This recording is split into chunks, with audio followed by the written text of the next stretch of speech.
Bueno, yo me defino como una, creo que bastante buena profesora de la universidad pública, ¿no? Y esa es mi identidad.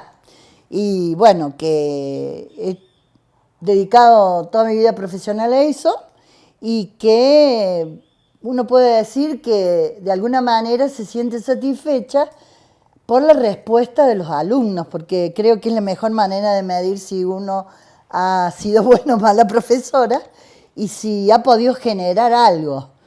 Yo creo que lo que siempre intenté generar es espíritu crítico, ¿no? Porque creo que es lo único que la universidad realmente te puede dar. Es decir, no aceptar lo que te quieren imponer, lo que viene dado, y trabajar desde distintas perspectivas y compararlas y decidir cuáles son las que te parecen más adecuadas para dar cuenta no solamente de lo que querés explicar, sino de lo que querés transformar. Porque eso de la teoría y praxis, la época de la escuela de Frankfurt, yo en mi época de estudiante me lo tomé muy en serio, ¿no? Y yo creía que en ese momento quien se dedicaba a la vida académica, la forma de la praxis era buscar generando conciencia crítica. ¿Hitos en tu carrera? Hitos, qué sé yo, no sé qué responderte. Vos me decís quiénes influenciaron intelectualmente. Sí, o doctorado, viajes. Bueno, los viajes que hice bastante, viajes a Europa, me reconfiguraron el eurocentrismo inicial, Ajá. porque justamente cuando yo me daba cuenta cuán adelantados estábamos nosotros en muchos casos con respecto a lo que ellos planteaban que era la teoría central en estos niveles como Estado, democracia, ciudadanía, etcétera, yo me daba cuenta que aquí había mucha más transformación y reformulación de conceptuales que las que se daban en Europa.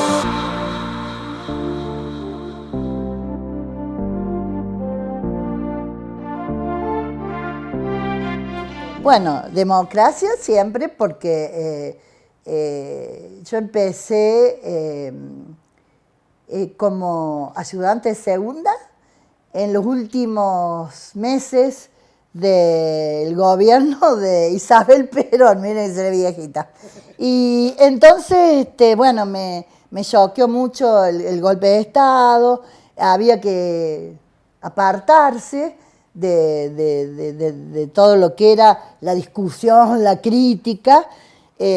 Yo además tenía un bebé y estaba esperando otro en el peor momento. Entonces tuve unos años que me quedé más en la Universidad Católica. Ajá. Porque era como un refugio, ¿no? ¿Estudiando democracia? Yo daba teoría política, pero mi tema siempre de investigación era el tema democracia, ¿no? Y bueno, cuando yo empecé a hacer el doctorado, fue justamente para no perder todo contacto con la universidad pública, empecé a hacer el doctorado en la época del proceso, que era todo así, muy, muy light, digamos, muy procedimental, muy formal, muy tipo de formación liberal clásica, pero que, bueno, te permitía hacer cursos y digamos, requisitos que después tenías que tener como realizados para iniciar tu propia tesis doctoral. Y la propia tesis doctoral empezó a florecer, digamos, ya con producción en la época de la transición democrática, en la época de Alfonsín. Y bueno, y ahí mi director de tesis y mi principal influencia fue Francisco Delitzsch, que, bueno, en ese momento él tenía Crítica y Utopía, dirigía la revista Crítica y Utopía, que había trabajado todo este tema de la transición democrática, que ahora yo la analizo con una mirada crítica, pero que en ese momento estaban todos enamorados, ¿no? del Estado de Derecho, porque después de un Estado terrorista, un Estado de Derecho era la gloria, pero después uno se empezó a dar cuenta que la economía seguía perturbando la expansión democrática. Y bueno, y ahí me atrapó totalmente la obra de Atilio Borón, porque Atilio Borón, desde una izquierda que no se había transformado en puramente institucionalista o institucionalista, él seguía trabajando en los niveles económicos y sociales.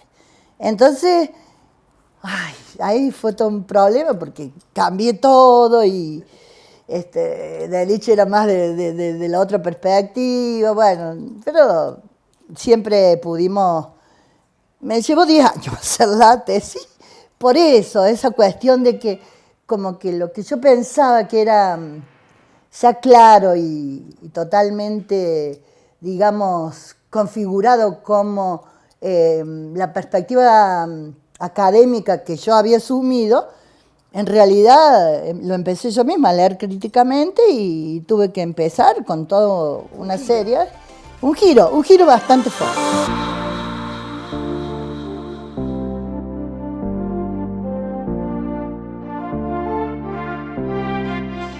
Y para que Latinoamérica a mí me causaba mucha gracia, ¿no? En mis intercambios europeos, Latinoamérica era objeto de estudio, pero no era sujeto de su propia comprensión. O sea, ¿por qué? Porque en la academia, en las universidades, los autores más recuperados como, sobre todo después de la transición democrática, como los más importantes en términos de Estado y democracia, eran autores europeos. Y encima que estaban con todo eso que después Chantal Mouffe habla de la pérdida de lugar de la política. Por ejemplo, Norberto Bobbio y todos los que hablaban que ya no hay más izquierda y derecha, ya no hay más conflicto, ya no hay más. O sea, todo va a ser consensuado, acordado. No, bueno, nada que ver con nuestra realidad. Podía ser con la realidad de la posguerra europea, donde realmente Europa occidental era el freno para la expansión soviética, entonces se instaló el Plan Marshall y la inversión más grande que tuvo Estados Unidos en su historia para reactivar económicamente a los países que habían quedado en Occidente, digamos, y la democracia fue compatible con el estado de bienestar. Y entonces, bueno, ellos lograron ampliar sus derechos sin necesidad de recurrir al conflicto con los límites de la democracia liberal. Porque esa misma democracia liberal se abrió a los fines de lograr una mayor igualdad social y para evitar el avance de la izquierda representada por el socialismo real, la Unión Soviética y todo eso.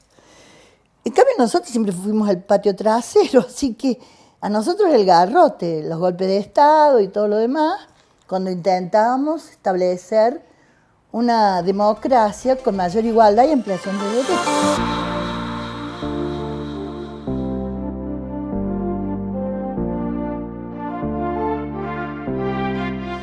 Bueno, en los espacios curriculares fue muy...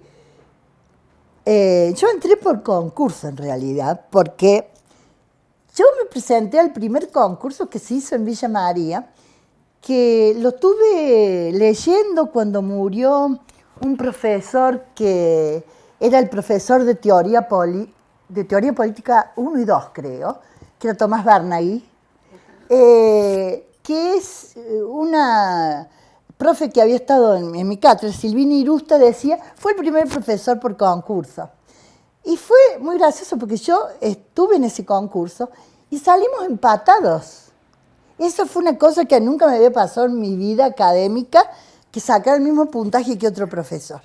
Y el que era en ese momento director del Instituto Académico Pedagógico de Ciencias Sociales, lo eligió, creo, con todo fundamento a Bernaghi, porque él ya era profesor. Entonces estaba legitimando su lugar. Y yo venía de afuera porque también tenía derecho a presentarme.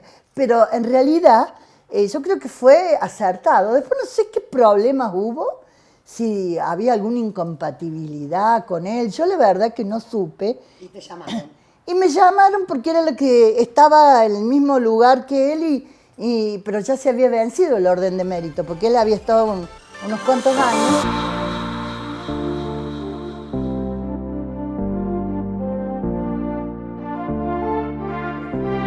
Bueno, yo creo que la UNBM tenía, por lo menos en la época que yo inicié, cuando me llamaron porque había habido un problema con la cobertura de esa cátedra, un alto nivel teórico, muy bueno. Y había muchos alumnos. Y en este momento también en un alto nivel teórico, pero son los alumnos de esa época los que ahora son profesores. Son geniales. Yo he sido profesora de Juan Manuel Reinart, bueno, de la misma, sí, de varios, que en este momento son realmente, me tendría que aclarar cuántos egresados de Villa María fueron mis alumnos y en este momento son profesores. Eso no tuve tiempo de hacerlo, no lo pensé. Pero son un montón, son un montón. Si no fueron acá, fueron en el doctorado. Sí, exactamente, porque yo dirijo todavía el doctorado en Ciencia Política en la Universidad Nacional de Córdoba y los que no fueron directamente alumnos míos en el grado fueron en el doctorado. Y realmente yo creo que eso ha sido mi mayor aporte en la Universidad de Villa María y también en la de Córdoba, ¿no? Que yo me sentí bien en las dos, pero tuve más conflicto político en la Universidad Nacional de Córdoba porque ahí yo hacía política universitaria. En la de Villa María yo ya entré cuando eran bastante, no sé si tenía 40 y pico de años, 50, no me acuerdo. Realmente no es que no quiera decir, sino que no me acuerdo. Y a mí me parecía, yo me di cuenta que había un contexto de discusión muy territorial, y que para mí en la política universitaria hay que empezar desde abajo y trabajar mucho tiempo para poder disputar espacios y lugares. Entonces aquí fui más concentrado en lo académico.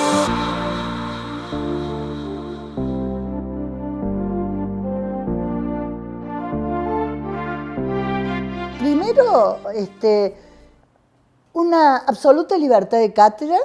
Bueno, eso también existe en Córdoba. Y, digamos, la universidad pública en general, yo conozco muy pocas universidades públicas que no se genera realmente un espacio bien importante de libertad de cátedra, porque si no la exigen los profes, la exigen los alumnos, y siempre se discute eso. Y los profes que no tienen tampoco una apertura a la discusión y al pluralismo son bastante sancionados por los estudiantes. Yo creo que mi gran, ¿cómo les puedo decir? Mi gran realización es que siempre me han querido los estudiantes. Puedo haber tenido algún roce alguna vez, en Córdoba sí tuve más. En Villa María, algunos, muy pocos, con colegas o en contextos institucionales, pero en realidad el gran vínculo que se generó fue con los estudiantes. Porque cuando yo llegué a Villa María, a la sede de Central, los estudiantes eran muy críticos. Después cuando abrieron la sede de Córdoba, medio que me quedé más en la sede de Córdoba porque ahí estaban los más críticos también. Y se había reducido un poco ese espacio, no sé, tampoco trabajé mucho en eso, pero todas las reformas del plan de estudio siempre fueron para mejorar el plan de estudio. En este momento es mucho mejor el de Villa María que el de Córdoba. De estas carreras. La carrera de Ciencia Política. Sí, sí, sí. Y bueno, en la nueva Facultad de Ciencias Sociales, el abanderado en este momento es un alumno de Ciencia Política. Y los primeros egresados con los que yo tuve algún contacto, porque como tenía cargos, como carga anexa, di en las primeras cátedras de la carrera. Porque la verdad, como siempre he sido muy amplia, yo traía desde todas las perspectivas, también lo he sido en el doctorado, que terminó perfilándose como un doctorado donde se discute mucho teoría y teoría crítica, pero por la propia construcción de alumnos y profesores, ¿eh? Y siempre ha sido ese espacio de libertad e igualdad que yo he mantenido siempre. Se habrán dicho las chicas que tuvieron, porque eran casi todas chicas las que estuvieron conmigo. Es un feminismo, como dicen mis hijas, como innato, que yo he tenido siempre, porque me ha gustado más discutir entre mujeres, ¿no? Las considero además más inteligentes, más... Bueno, hay algo. Sí, eso también, la más inteligente de todas. Y, bueno, ya saben quién admiro. Y siempre he buscado eso, y eso me parece que da muchos buenos frutos en la academia. Es reconocer las diferencias, tratar a todos como iguales,